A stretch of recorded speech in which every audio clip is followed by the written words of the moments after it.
Joe Osgood with the Outstanding in the Field podcast, a production of the FBM Maine Outdoor Journal, where the Maine outdoors is the main idea. In this episode, we're going to discuss the framework of future episodes of the Outstanding in the Field podcast, the number one most asked question of FBM Maine Outdoor Journal, and a little history on myself. Let's get to it. Hello everyone, welcome to the Outstanding in the Field podcast. This is episode 1. This is a production of the FBM Maine Outdoor Journal. Many of you listening, I'm sure, are fans of and subscribers of our FBM Maine Outdoor Journal YouTube channel. And if you're not, be sure you shoot on over to YouTube and type FBM Maine Outdoor Journal in the search box. Check out some of our videos there. If there's something that you enjoy, be sure to click that subscribe button so you can stay up to date on all our content that we're making. This podcast will be a continuation of that channel where we'll expand on all the activities we're up to and keep you up to date on our plans for upcoming adventures. Basically, this episode, we're just going to discuss our plans for the direction of the podcast as far as content goes, answer the biggest questions that get sent in by our subscribers and Instagram and Facebook users. And I'll also give you a little short snippet of background on myself. I'm sure a lot of it will come out over the future podcasts as the occasion arises. I'm sure as we complete more and more episodes that things will change as far as content goes as we get a better feeling for what you as a listener enjoy, what we enjoy talking about more, and hopefully those two things are one and the same. But right now the plan is to recap and discuss in more detail our most recent videos and adventures. I'd like to include a little bit more of the behind-the-scenes stories and tips and tricks and discussion that I wasn't able to capture in the film. Sometimes we'll have hours of film just for a short video. I try to keep the videos fairly short to try to hold attention and get the point across quickly and clearly. So we'd like to be able to tease some more of that information that we gathered up in those videos out and be able to discuss it a little bit more that we wasn't able to include. I just like to capture more of the experience of that in these discussions. Another big part of the podcast we'd like to dedicate to special guests in the future. We'd like to highlight many of the great woodsmen and women across Maine with their stories and experience from the field. I mean, there's so many great experts of the outdoors in Maine that are unsung. I mean, I can think of so many great, what I consider experts in the Maine outdoors that nobody ever hears about. I mean, I'm sure just as soon as I talk about it, immediately somebody pops into your head from your local area that, is always known as that outdoors guy or gal, always gets a nice buck, always runs a trap line even when the prices are low, and always out maybe foraging for plants and mushrooms, and just known as, everybody knows him as a outdoors type person, and they have a lot of knowledge. I mean, these people, they don't write articles, and they don't do film, and they probably only known by the local people around them and people that's had come in contact with them over the years. I'd like to be able to seek some of these people out and persuade them to share some of their great stories and experiences they've had, just to be able to share with others. I'd also like to include a section in the podcast for current outdoor news. I plan to keep this section pertaining mostly to Maine, but I may extend beyond it if I see an article or a news story or something that's out of state or even out of country that I find interesting enough to share. We may bring that up and talk about that some. So, in short and general, this is what I plan to accomplish with the podcast. Like I say, it may change and morph as we go, but I figure it's a good starting point anyways. Now, the number one question that gets sent into Instagram, Facebook, and YouTube comments. The number one question is, what does FBM stand for? Well, since I don't have a huge amount of content planned for this podcast and I got plenty of time, I'll give you both the short and long versions at once. The quick version, the basic version, is basically that FBM is short for the first, the biggest, and the most. FBM. Now the longer version is, my late father passed away last October. Always made it his goal every time he went fishing, and he always said this every single time: you're more than welcome to come fishing with me, as long as I catch the first, the biggest, and the most. And he used to say that all the time. He said it so much that we even put it on his tombstone, for a matter of fact. He's got a nice picture of a guy out there fishing in his boat in a little pond with a couple deer, big buck overlooking the pond. Nice little scene. Then down the bottom it says first, biggest, and the most. So I just abbreviated that to FBM, pay a little homage to him, a little memory for all the countless hours he spent around dragging me around hunting and fishing and trapping when I was a kid. I mean, I owe much of my love for the great outdoors to him. I wanted to have a little piece of his memory to carry on in each video, and now these podcasts that I and his grandchildren are putting out. He was a dedicated sportsman right up till the day he died. Speaking of that, I could see there towards the end that the cancer was starting to get the best of him. He had pancreas cancer for better than right around 5 years, either side of 5 years. And we decided to take a trip down to Scraggly, the local lake in our area there where we catch white perch. Father always loved fishing white perch, so we gathered up one of his best friends, Alan, and my two kids, a couple of his grandkids there, Liam and Jackson. You see him in a lot of our videos. So we headed down to Scraggly to catch a few white perch. I mean, he was getting pretty weak then. He was insisting he was going to drive the boat and go to all the spots that he wanted to go to, just like normal, but he wasn't even strong enough to pull the rope on the motor. I had to start the motor for him, but he was able to drive anyways, and I'm not even sure how many fish we caught that day. I mean, I remember this, though, plain as day, that Liam and Jack, my two sons, be his grandchildren, they caught the first, the biggest, and the most without any help from the adults. And looking back on that now, I kind of almost, in a sentimental way, seems like almost a passing of the torch. Like one campfire was starting to dwindle away, and a couple more were just beginning. It's a nice little memory there of, make a little happiness in the sad times. Less than a week after that, took him out. Of course, it was in October. We went out and did a little partridge hunting from the road. Even got one fall tom turkey. He got to watch us do all that. He wasn't able to do any shooting himself. That night he was real weak. I had to help him in the door to get into his recliner, and well, that'd been the last time he was on his feet. I think it was about 2 days after that he was gone. It just went that fast, and it's a terrible thing, that cancer, and I pity anybody who has to go through it or watch somebody go through it. So anyways, the FBM, that's what it means, and that's why we're trying to carry on a little piece of his memory through it. We'll get all that sappiness out of the way. Let's wrap things up a little, and I'll just tell you a few stories about myself, where I come from, and we'll wrap this podcast up a little shorter than we hope normally. Just a little summary of what's to come. Well, I grew up in the southern tip of Aroostook County, right in Maine. A little town called Bancroft. Probably had 45, 50 residents most of the time when I was a kid growing up. Just outside of the town of Woodapitlock, where the local school, post office, and right near the little general store was just across the town line. Everybody called it Pitlock for short. That's the area I grew up in all my life. Hunted, fished, and trapped as far back as I can remember almost. Used to spend many a days on the Mattawamkeag River that runs through Bancroft and Woodapitlock. Smallmouth bass and pickerel, hammering away at those with topwater frogs and red, white, and daredevils. Good stuff like that. Always used to haunt all the local brooks there, catching the little pan-fry-sized rookies, bringing them home, giving them the old folk in town.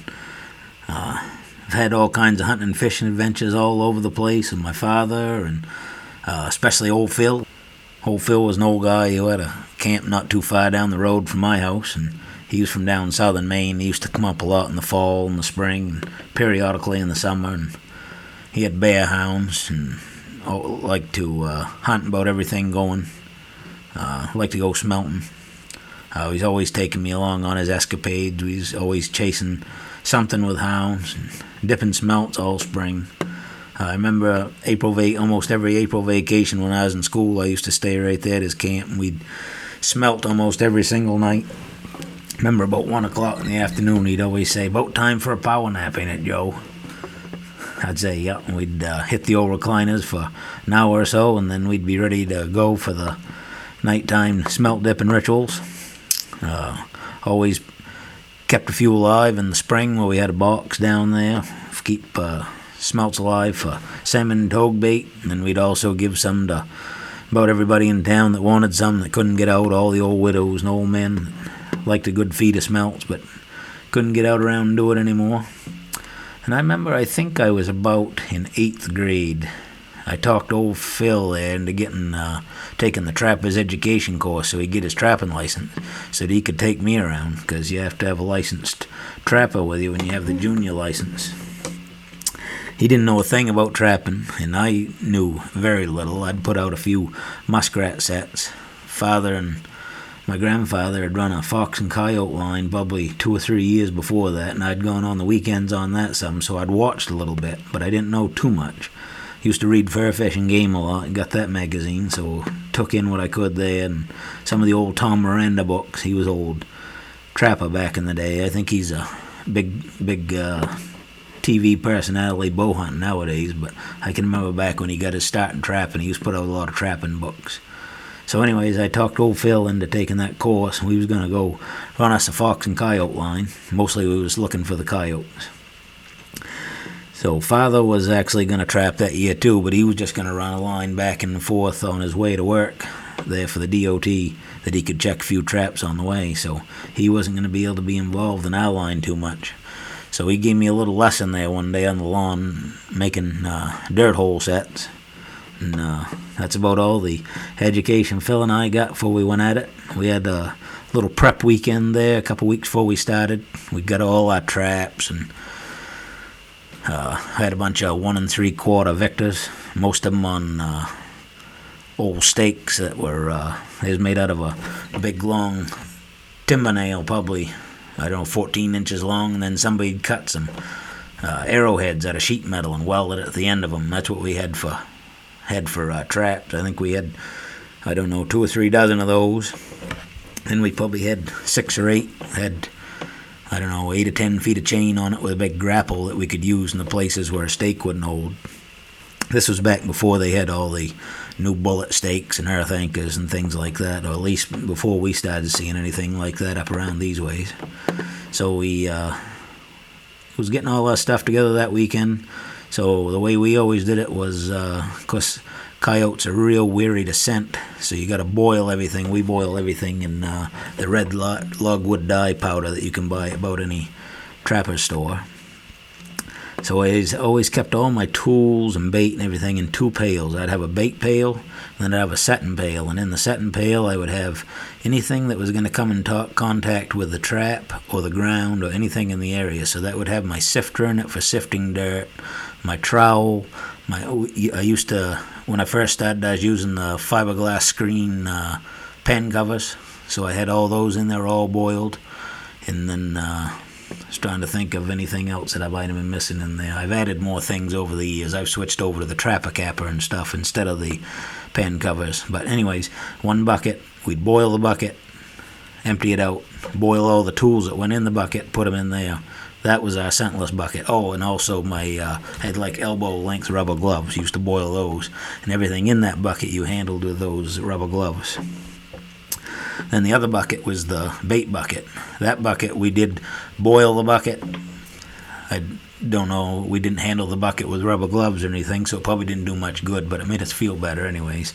And in that I'd have a couple of quart squirt bottles of fox urine.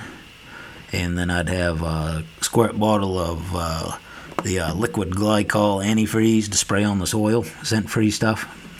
For the cold nights, the soil wouldn't freeze, let the trap go off. Then I'd also have a jar of bait in there. For bait, I used to like to use deer meat or chicken, and I'd let it sit out in the jar outside in the sun for just about a week before the season, and you'd take the cover off and smell it, and it just didn't smell rotten, but it would just start to smell tainted just a little bit. So I'd have that in there, and then I'd also have a long meat fork like you'd use to carve a turkey or a ham or something, just a long-handled 2-prong fork. Have that in there as well. So we got all our stuff together, got all ready to go, a couple 3 dozen traps, all the stuff we needed. I believe that I can't remember exactly how many we sat now, but I want to say it was 18 or dozen and a half, 2 dozen in that area anyways. We was trying to set them all close enough, because I went to elementary school right in Woodapitlock, so we was trying to set them all close enough to the area so that we could check most of them before I had to go to school at 8. If I remember right, we had a few that we'd set on some of Phil's old bear baits that were quite a ways away, and he'd check those after he dropped me off at school. I always found it amazing how much different kinds of game bear baits draw. That was back before we had trail cameras back then, and after the bear season was over, doing that early fox and coyote, you'd catch about every animal there was going on those bear baits if you set a dirt hole there. Always a big game drawing spot. I guess everything likes donuts and fried grease. So Phil would check the ones that I couldn't check before school. Then right just, I think I got out of school 2:15, 2:30, he'd be right there waiting for me. He had this old, I think it was a half-ton Dodge, probably 2099 or something like that, an old red one. He'd made plywood sideboards for it. He'd cut like 6x6 or 8x8 square holes in the side, 2 on each side for the dogs to stick their head out, and they had a short piece of chain hooked on their collar so they could strike off the truck when we were chasing bears or if we went coon hunting or something. So we always had those plywood sideboards on there. He'd be out there waiting for me, and I'd go jump in after school, and then anything that we'd check that morning that had animals in it or had been sprung, or if it rained and washed out a little bit, we'd go fix all those, and then we'd be all ready for the next morning. I can't even remember how long we trapped that year. It was at least a couple weeks, I think. But yeah, like I said, we had a dozen and a half, 2 dozen traps out. Neither one of us really know what we was doing, but we think we caught 8 coyotes and 2 foxes, and caught, I don't know, a bunch of coons and skunks and all that other byproduct catch.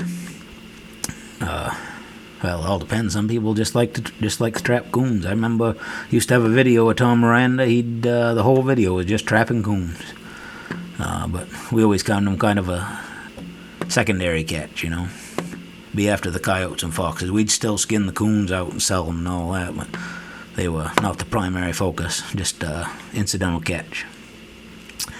And thinking back now, I learned a ton. You know, got a lot of trapping experience that fall, just going out and doing it, and not trying to overstudy too much, just getting the basics and kind of learning as I went. I mean, that's probably way better than reading 100 books or 100 fair fish and game articles just to get the basics and get out there and do it and give it a try. Of course, nowadays it's a little more difficult to try because with those links around, they get a lot more extra rules and guidelines you got to go through, and a lot more prep you got to do with your trap. But it's well worth it. It's a good, exciting pastime, and it's feels good to be able to go out there like the old mountain men. You know, put up all your own fur, dry it all up, lug her into the auction, collect your check, you know, and be out there and making memories and making stories and enjoying the great outdoors and just taking your place in the kind of the circle of nature that you was meant to be as a hunter and a predator, and it's just really fulfilling. Yeah, that's I mean, I've had a lot more successful seasons since then. I've set quite a few trap lines, killed quite a bit of game, but I always think back on that one, those 8 coyotes. That was the highlight of my trapping career so far, thinking about those first 8 right there. There's nothing like when all you've done is, seen it a little bit, but mostly just dreamt about it and thought about it, reading the books and magazines. Then you finally go to that first set, and there's that coyote there all covered in frost, you know, just waiting for you, just like you always imagined. I mean, I got tons and tons of great memories and stories that happened in the woods and on the water over the years. I did a whole bunch of canoeing there with a fella that I used to do a lot of canoe trips with, hoping to get him on a podcast here later on. But yeah, we'd done stuff all over New Brunswick, Quebec, been up the Allagash, down the St. Croix, the Machias, all over the place. Maquahawk Stream. Used to do a little canoe racing there on the side down to Bangor, Machias, and different places, Holton. But hopefully we can talk about all that stuff at another time. Over the years, I haven't really traveled out too far, migrated very far from Whittapitlock. I took a little hiatus up to Fort Kent area, got my college education, and I came right back to the same area. I'm only about 15 minutes away from the old stomping grounds, and settled down in the big city of Carroll Plantation. I make my home there with my true love Danielle and 3 kids, Jack, Liam, and Charlene, and one old fat black lab named Poopy. I'm looking forward to sharing our future adventures with you in the Maine woods and beyond. Guess I'm kind of gonna wrap it up here. I just hope you'll bear with me till I get a little better at being your host, and we'll try to bring you some good content, some great guests. Don't forget to go over to the YouTube channel, like and subscribe over there. Enjoy those videos, make some comments. And one of the podcasts coming up, I'll be making an exciting announcement about a future podcast, about a nice, pretty exciting whitetail hunt I got planned for this fall that I'm excited about. Fill you in on all the details of that. You may notice in some of our videos that we got some cool merchandise. We got some black hunter orange hats. We got some green t-shirts. We got some decals. If you're interested in any of that, you can go over to Facebook, and we got a shop button there on FBM Maine Outdoor Journal Facebook page. Just click on that, and you can get any of that stuff, or just send me a message. I'll set you right up. Well, I know this episode was kind of short, but I hope to extend them out a bit as we go. We get a few guests to help me do the talking, because I'm not very good at it. Just bear with me as I get used to talking to myself, pretending that I'm talking to you. And until we meet again, just stay safe out there and keep on shooting.